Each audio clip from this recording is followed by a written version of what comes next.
Bismillahirrahmanirrahim. Assalamualaikum warahmatullahi wabarakatuh. Waalaikumsalam. Selamat datang kembali di Forsalim Podcast edisi keempat ini dengan saya Muhammad Biar Mustafa yang akan memandu kegiatan Forhes edisi keempat kali ini. Sebelumnya di sini saya tidak sendiri, saya ditemani oleh narasumber yang ahli di bidangnya. Saya ucapkan selamat datang kepada Dr. Ricky Taufikur Rahman. Ya, apa kabar, Dok? Waalaikumsalam. Assalamualaikum warahmatullahi wabarakatuh. Waalaikumsalam. Alhamdulillah sehat. Sehat, alhamdulillah. Pada penonton setia Forsalim Podcast, tidak lupa untuk pembahasan kali ini sangat menarik dan memang sangat booming sekali ya pada edisi Ramadan di akhir-akhir ini gitu. Nah, oke, di sini kurang lebih kita akan membahas terkait mudik nih, yang dimana memang mudik adalah suatu bisa dibilang budaya bangsa yang ada di negara-negara di Asia Tenggara, khususnya kita negara Indonesia gitu. Setiap menuju hari raya biasanya warga atau masyarakat itu akan melaksanakan mudik nih. Tetapi 2 tahun ini mudik, tahun kemarin dan tahun sekarang ini, kebijakan mudik itu berbeda dengan tahun-tahun sebelumnya, tepatnya sebelum ada pandemi corona ini gitu. Jadi mudik ini bahkan untuk tahun ini pun kembali untuk dilarang gitu. Nah, kenapa sih mudik untuk khususnya tahun ini bisa dilarang gitu? Sedangkan memang pandemi COVID-19 ini ya semakin kesini itu semakin menurun gitu terkait data gitu. Terus juga adanya proses-proses yang dimana memang telah digaungkan oleh pemerintah gitu. Tetapi kenapa kok mudik masih dilarang gitu, Dok? Nah, mungkin di sini kita akan bahas-bahas di Kumpas Tuntas bersama Dr. Ricky Taufikur Rahman. Gitu. Oke, yang pertama, Dok, secara basically-nya itu terkait mudik itu apa sih gitu? Oh ya, kalau mudik itu kan tradisi ya, jadi yang biasa dilakukan khususnya oleh masyarakat Indonesia dan juga beberapa negara di Asia Tenggara ya, seperti Malaysia, Singapura, Brunei gitu. Jadi ada tradisi pulang kampung pada saat akhir Ramadan menjelang Idul Fitri, biasanya seperti itu. Nah, tadi kita bahasannya kan kenapa kok mudik dilarang ya? Iya, betul. Karena memang pada saat ini masih dalam masa pandemi. Pandemi sudah berjalan 1 tahun. Memang harapan kita sudah berakhir dalam 1 tahun. Ternyata kasusnya belum juga turun, tapi malah akhir-akhir ini malah cenderungnya terjadi peningkatan. Makanya mungkin pemerintah mengambil kebijakan untuk pelarangan mudik ya, baik itu dari kota di Pulau Jawa maupun ke luar Pulau Jawa. Mungkin seperti itu tingkatnya. Berarti memang begitu urgensinya ya terhadap kebijakan larangan mudik gitu ya, Dok. Nah, terus bagaimana dengan karena kemarin itu memang pas pada halo, Dok. Ya, jadi pas kemarin pas akhir-akhir Februari itu kan kasus COVID di kita udah mulai turun tuh sebetulnya. Jadi ada harapan ketika Lebaran tahun ini kita bisa berkumpul dengan keluarga. Tapi ternyata pada akhir Maret, pada awal April kemarin malah terjadi peningkatan kasus di Indonesia. Peningkatan ini juga sepertinya tidak hanya di Indonesia, tapi terjadi juga di beberapa negara. Seperti yang kemarin ramai diperbincangkan di media, kasus-kasus di India ya. Nah, itu terjadi setelah festival keagamaan di India, ritual mandi di Sungai Gangga. Di sana terjadi kerumunan ribuan orang dalam satu tempat, satu waktu. Otomatis jaga jarak tidak bisa dilaksanakan, dan seminggu setelah festival tersebut angka di India meledak, angka COVID-nya. bisa sampai di atas 200.000 per hari kasus positifnya. Kematiannya pun cukup tinggi, di atas 5 ribuan per hari di India itu pas setelah festival seperti itu. Nah, di Indonesia sendiri pemerintah tidak ingin seperti itu, kejadian seperti itu. Makanya mudik ini dilarang, karena mau tidak mau ketika mudik terjadi akan terjadi perpindahan pergerakan manusia dari kota ke kampung-kampung gitu ya. Padahal kita tahu COVID itu kan penularannya lewat kontak ya, lewat kontak dan dengan droplet yang dikeluarkan oleh si pasien COVID tersebut gitu. Nah, kalau kita mudik otomatis ada kontak antar anggota keluarga, itu yang ditakutkan oleh pemerintah sebetulnya. Jangan sampai ada penularan baik itu dari mereka yang mudik ataupun mungkin yang mudik yang tertular oleh yang ada di kampung, seperti itu. Oke dok. Jadi memang dilihat dari sisi mobilitas juga kan, mobilitas berarti kan memang perpindahan dari yang memang apalagi dari kota-kota besar yang jadi tadinya zonanya itu zona merah ke zona yang memang di kampung halaman itu tergolong rendah gitu. Jadi kemungkinan juga akan membawa virus corona ke daerah-daerah yang bisa dibilang zonanya rendah gitu dok. Tetapi gini dok, bagaimana dengan tanggapan terkait ini kan memang larangan mudik itu dilarang gitu. Tetapi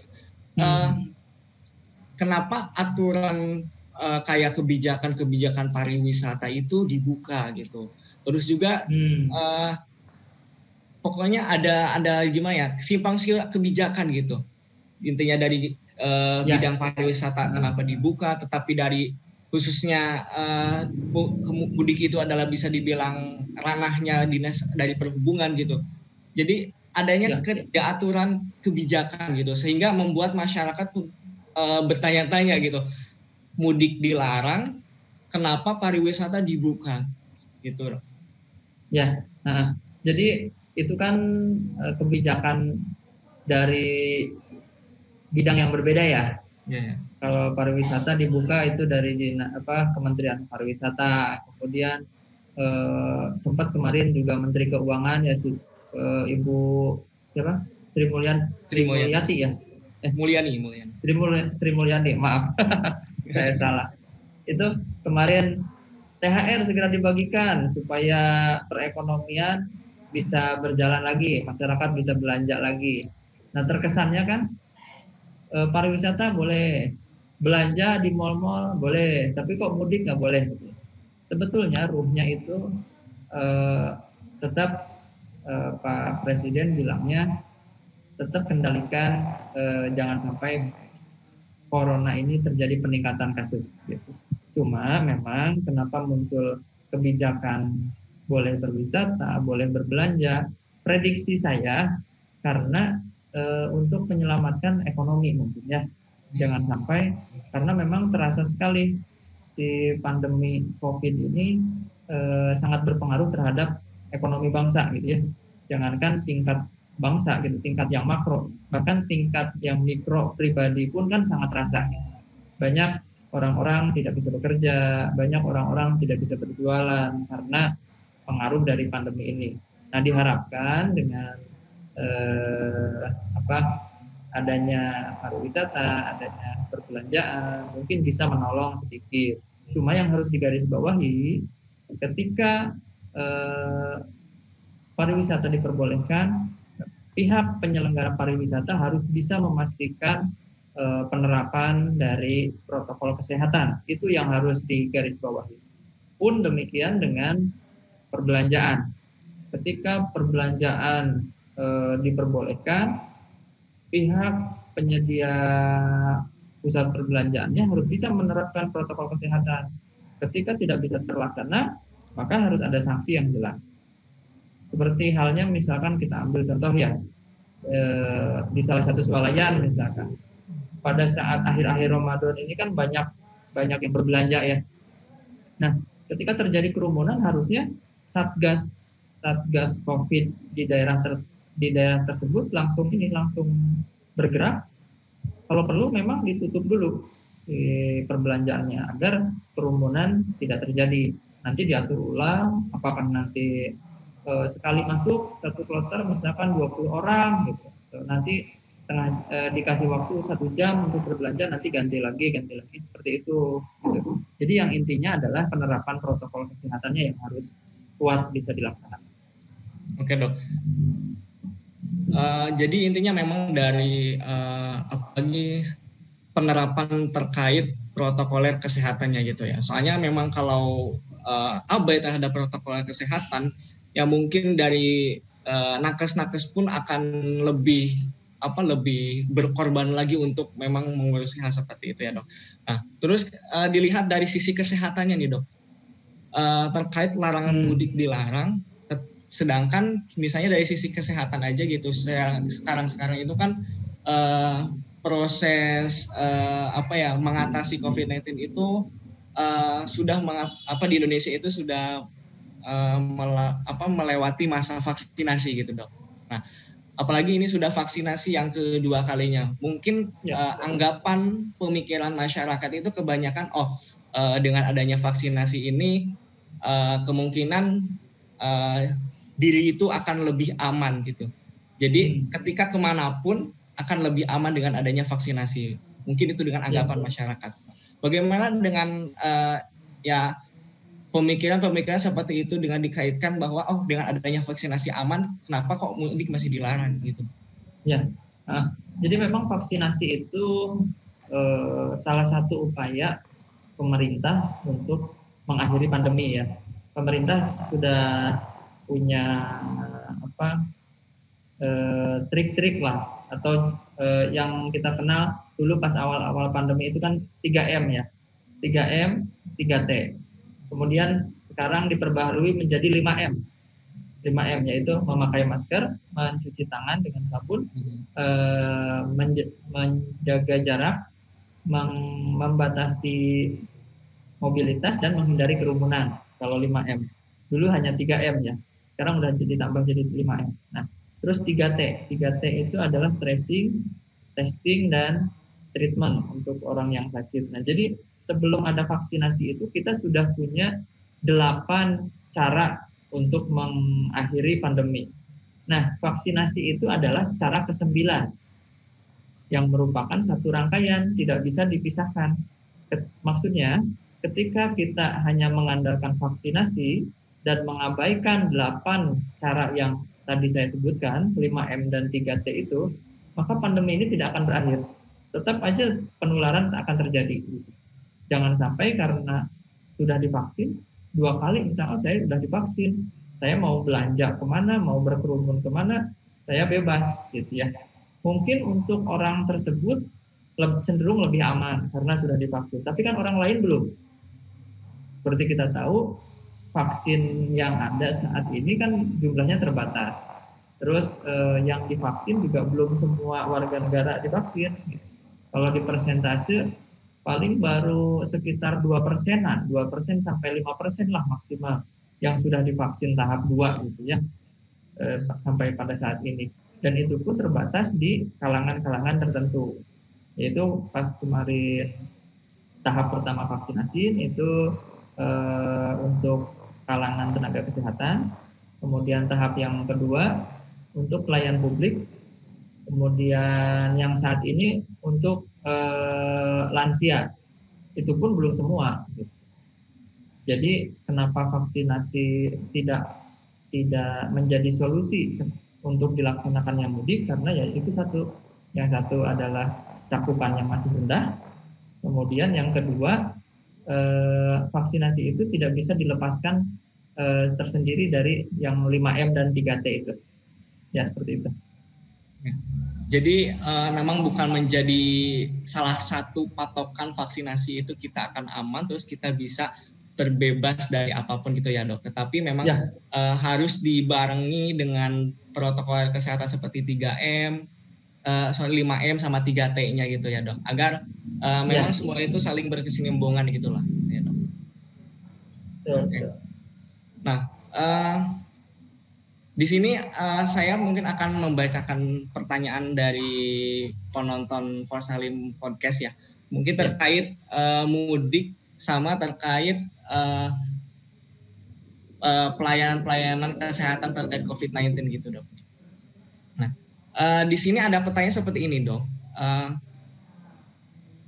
Terkait cara membedakan alat tes COVID gitu, Dok. Sedangkan kan memang akhir-akhir ini kan ada di berita bahwa ada alat rapid test bekas gitu, Dok. Oh iya. Nah, membuat masyarakat itu semakin kesini mungkin ada yang beranggapan loh kok banyak yang bekas gitu, membuat mungkin kepercayaannya semakin turun gitu. Nah, bagaimana sih cara membedakan alat rapid test COVID yang bekas serta yang baru gitu? Kalau misalnya apalagi kita yang mau keluar kota gitu. Ya, untuk membedakan alat rapid itu masih baru atau daur ulang, sebetulnya yang gampang itu kita lihat kemasannya ya. Jadi ketika kita akan melakukan tes rapid, baik itu antigen maupun antibody,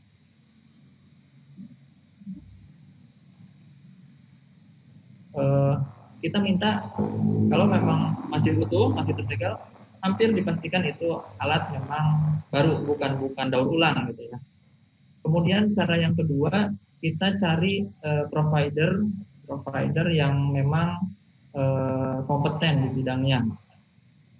Kita ambil bisa melakukan tes di rumah sakit, kemudian di puskesmas atau fasilitas-fasilitas kesehatan lain yang milik negara gitu ya. Atau kalau mau di swasta yang memang sudah terkenal gitu ya, sudah umum kita gunakan. Jangan sampai kita melakukan tes mau pergi misalkan menggunakan kereta api, terus ternyata tiba-tiba di stasiun kereta api ada laboratorium baru, tapi namanya nggak jelas, kemudian juga harganya kok terlalu jauh gitu ya dengan yang pasaran yang lainnya, itu patut diduga mungkin barangnya barang daur ulang. Nah, untuk hasil kemarin yang di Kuala Namu ya, jelas itu merupakan suatu, kalau bisa dibilang pidana, mungkin pidana ya, karena pemalsuan. Dan juga di luar itu sangat melanggar kode etik tenaga kesehatan sebetulnya. Dia menggunakan alat yang bekas untuk digunakan kepada pelaku perjalanan. Itu sudah melanggar kode etik sebetulnya. Jadi kita harus mampu menelaah terkait dimulai antara rapid bekas sama alat rapid yang baru itu dimulai dari kemasan dulu ya, Dok. Kita lihat cek dulu barangnya gitu. Kalau misalnya memang belum tersegel atau apa gitu, kita lebih baik cari tempat lain yang sekiranya memang higienis gitu ya, Dok. Ya. Nah, untuk patokan itu harga kan kalau rapid antigen itu pada umumnya antara 100 sampai 200 ya untuk rapid antigen. Untuk rapid antibody itu sekitaran 150. Untuk PCR itu sekitaran 800 sampai 1.500.000. Nah, kalau misalkan kita menemukan kok antigen cuma 75.000 gitu misalkan, nah itu kan udah di bawah standar tuh, di bawah harga, jauh dari harga pasaran. Mungkin itu alatnya alat daur ulang. Berarti sambil dicek juga dari harga-harganya, Dok, yang sama ya memang harganya di bawah jangan standar yang murah, gitu, berarti kita patut curiga ya, Dok. Ya, jangan pengen yang murah. Ya. Oke. Terus ada pertanyaan seperti gini, Dok, terkait sama beberapa waktu lalu itu ada keluarga yang ya bepergian keluar provinsi dan harus dicek genos gitu di stasiun. Nah, beberapa jam sebelum berangkat itu beliau itu merasakan meriang, sakit, panas gitu. Terus ketika memang sempat konsultasi ke dokter juga untuk minta diresepkan obatnya gitu. Tapi pas dicek genos itu aman dan boleh berangkat gitu meskipun dalam kondisi ya sakit panas, intinya kayak gejala-gejala kecil COVID lah gitu ya. Ya, sebenarnya memang seberapa akurat lah pengecekan kesehatan yang tersedia gitu. Kenapa yang seperti gak enak badan, yang panas itu bisa negatif, tetapi sementara yang sehat itu bisa jadi positif COVID. Ya, gitu. Ya mungkin kita ambilnya dulu dari pengertian atau dari pasien COVID, jenis-jenis pasien COVID dulu ya. Pasien COVID itu kan dibedakan, ada yang orang tanpa gejala, memang tidak ada keluhan apa-apa si pasien tersebut, tapi ketika dites dia positif. Ya. Kemudian ada yang gejala ringan. Gejala ringan itu misalkan cuma batuk pilek, seperti batuk pilek biasa, batuk pilek musiman biasa, seperti itu. Kemudian ada yang gejala sedang, ada yang gejala berat. Nah, gejala sedang dan berat ini biasanya sudah disertai dengan keluhan sesak nafas biasa. Nah, memang pengecekan itu sangat tergantung pada yang pertama adalah waktu pengambilan sampel, yang kedua adalah siapa yang melakukan pengambilan sampel, kemudian yang ketiga jenis sampelnya apa. Nah, kalau misalkan diambil sampelnya pada hari pertama, dia merasa sakit, memang bisa jadi hasilnya masih negatif. Kita sebut negatif palsu gitu ya. Kalau terjadi seperti itu, ada keluhan seperti yang tadi ditanyakan ya, ada keluhan demam, ada batuk pilek, tapi saat dicek genos hasilnya negatif gitu. Mungkin saja itu baru hari pertama atau hari kedua sakit. Dan memang kecenderungan negatifnya lebih besar pada hari-hari tersebut. Nah, jika seperti itu, maka pengecekannya harus diulang biasanya. Nanti pengulangannya pada hari kelima biasanya. Hari kelima dari dia mulai sakit. Nah, itu untuk memastikan bahwa memang sakitnya memang bukan COVID. Gitu. Nah, kemudian selain waktu juga tadi teknik pengambilannya. Untuk pengambilan swab itu sangat tergantung skill dari petugas yang mengambil swab. Harusnya itu kan si kapas pengambil sampelnya itu sampai ke tenggorokan, dimasukkan ke hidung, kemudian sampai ke tenggorokan bagian dalam, hidung bagian dalam. Nah, kalau misalkan diambil sampelnya hanya di lubang hidung, nggak masuk sampai ke dalam, itu juga kemungkinan sampel yang didapat tidak adekuat, hasilnya bisa negatif palsu. Jadi negatifnya negatif memang yang tidak akurat. Gitu. Seperti itu. Nah, yang ketiga tadi selain waktu dan sampel, juga jenis sampel yang diambil.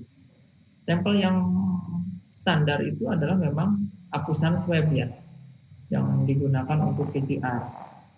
Ketika kita mengambil sampelnya darah atau misalkan kalau genos itu kan menggunakan hembusan nafas ya. Nah, itu memang belum menjadi standar yang baku seperti itu. Belum menjadi baku emas atau gold standarnya. Kita tetap sampel yang paling baik adalah sampel dari swab apus tenggorokan. Itu yang paling baik. Itu hal-hal yang bisa mempengaruhi kenapa kok ada perbedaan dari hasil pemeriksaan rapid seperti itu. Oke dok, berarti memang dilihat dari kita harus ngecek sampel, terus dari waktunya juga gitu ya dok, untuk terkait COVID ini gitu. Nah terus akurasi. Ini, iya akurasi dok. Ada pertanyaan terakhir nih dok. Terkait mudik lah gitu. Ini menjelang Lebaran gitu.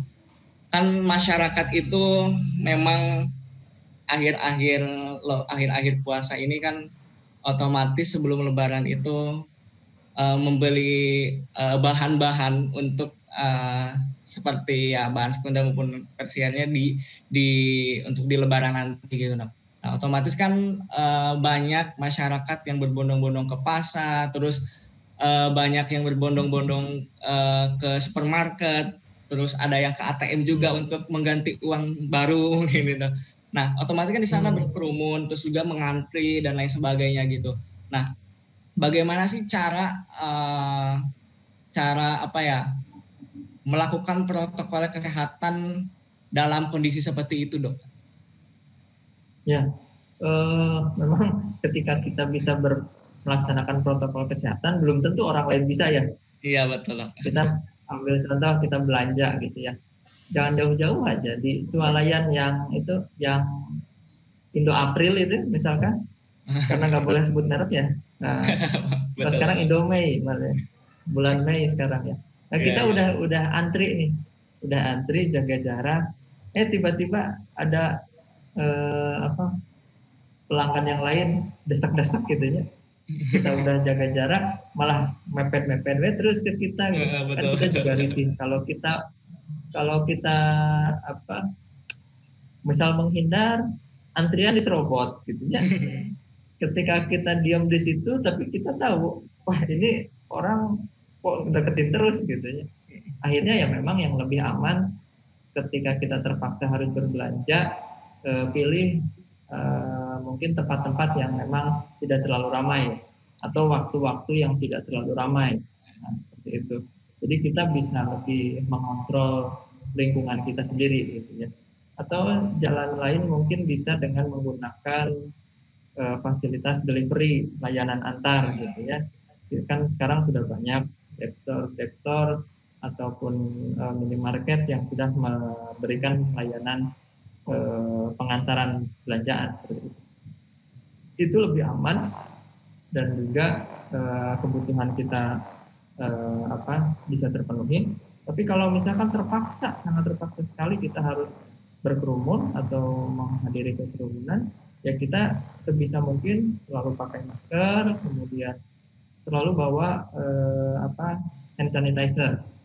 Jadi ketika terjadi kontak kita langsung semprot-semprot gitu ya, untuk meminimalkan terjadinya kontak penularan.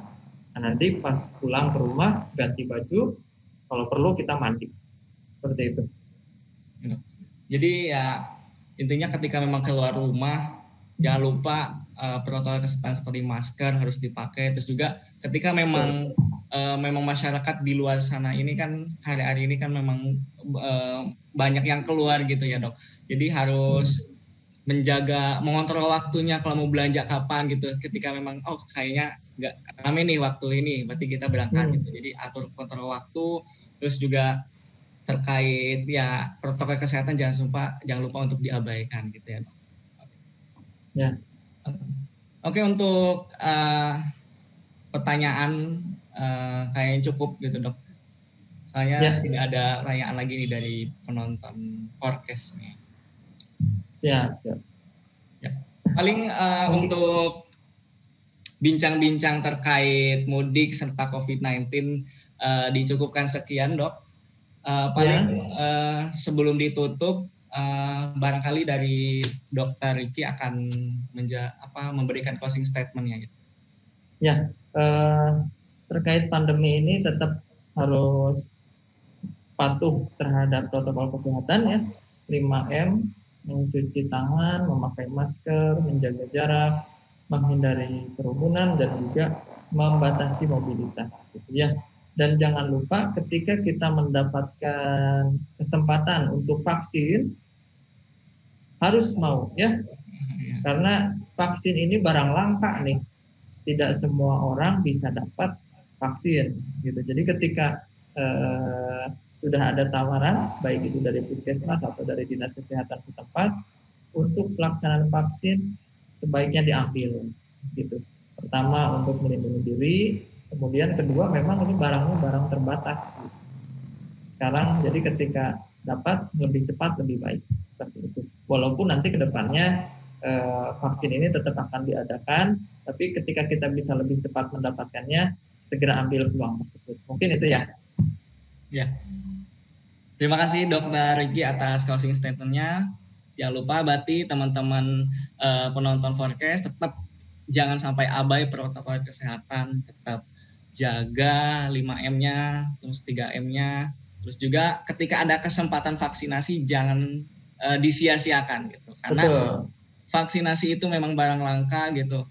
Jadi raih kesempatan itu dengan sebaik mungkin gitu ya. Mungkin dari saya akan sedikit mereview terkait pembahasan kali ini bahwa kenapa sih pemerintah melarang mudik itu, tentu dengan melihat dari pertimbangan-pertimbangan yang memang urgent sekali pada saat ini gitu. Melihat memang COVID-19 sudah 1 tahun menjajahi bumi ini gitu, apalagi di Indonesia gitu. Dan dari mana tahun kemarin 2020 Indonesia itu statistik COVID-nya naik, di awal tahun sempat landai dan Indonesia mungkin pemerintah ingin mempertahankan kelandaian itu sampai COVID itu musnah di Indonesia gitu ya dok. Terus juga terkait pembelajaran juga dari negara tetangga kita di India gitu, yang dimana memang di India itu sempat melandai, lalu ada memang kegiatan festival keagamaan yang dibuka, terus juga memang pemerintah yang dari masyarakat yang abai terhadap prokesnya juga gitu, sehingga membuat ya COVID-19 di India naik gitu. Jadi Indonesia belajar dari itu, pemerintah dengan waspada memberikan kebijakan terkait larangan mudik ini karena memang untuk apa? Karena untuk menjaga momentum yang sangat baik ini, terus juga mengutamakan keselamatan bersama agar Indonesia bisa pulih kembali dan bisa melakukan aktivitas-aktivitas kembali sebelum adanya pandemi COVID-19 ini. Hanya itu yang dapat saya sampaikan. Terima kasih Dr. Riki Taufikur Rahman yang telah menyempatkan waktunya untuk bincang-bincang terkait mudik serta COVID-19 ini. Sebelum ditutup, sebelumnya selamat Hari Raya Idul Fitri 1442 Hijriah. Semoga di momentum Hari Raya tahun ini, meskipun dalam pandemi COVID-19, tetap harus menjaga protokol kesehatan, melaksanakan protokol kesehatan, terus juga tetap juga untuk bersabar gitu. Jangan sampai dengan masih ada pandemi COVID-19 ini kita leha-leha sehingga terlalu abai terhadap protokol kesehatan gitu ya. Sekali lagi terima kasih kepada Dr. Riki Taufikur Rahman yang telah memberikan informasi serta bincang-bincang terkait mudik serta COVID-19. Hanya itu yang dapat kami sampaikan. Billahi taufiq wal hidayah. Wassalamualaikum warahmatullahi wabarakatuh. Waalaikumsalam warahmatullahi wabarakatuh.